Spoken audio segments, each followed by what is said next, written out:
Bonjour et bienvenue sur MPC Lycée.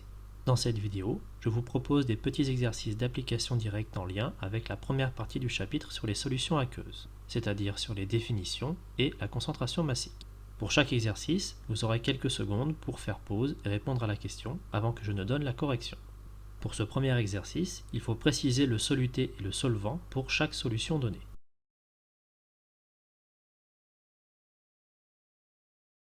On utilise les définitions vues dans la partie cours. Pour l'eau salée, le soluté est le sel ou chlorure de sodium et le solvant est l'eau. Pour la solution de soude, le soluté est la soude ou hydroxyde de sodium et le solvant est l'eau. Pour l'eau sucrée, le soluté est le sucre ou saccharose et le solvant est l'eau. Pour ce deuxième exercice, il faut répondre à la question posée pour chacune des deux situations données. Pour cette première situation, on dissout 20 g de glucose dans 250 ml d'eau. Quelle est la concentration massique en glucose ?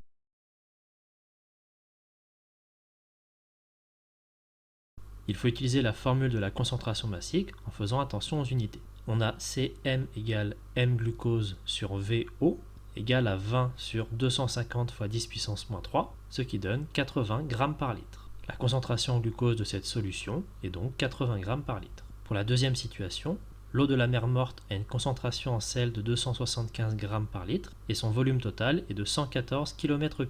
Quelle est la masse de sel présente dans cette mer ?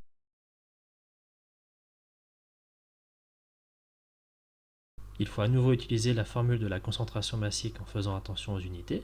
On a Cm égale m sel sur V mer, donc m sel égale Cm fois V mer, égale à 275 fois 114 fois 10 puissance 12, ce qui donne environ 3,14 fois 10 puissance 16 grammes, soit 3,14 fois 10 puissance 10 tonnes. La mer Noire contient donc environ 3,14 10 puissance 10 tonnes de sel. Voilà, c'est tout pour cette vidéo d'exercice corrigé. N'hésitez pas à vous abonner, à laisser des commentaires et à poser des questions. A bientôt sur MPC Lycée.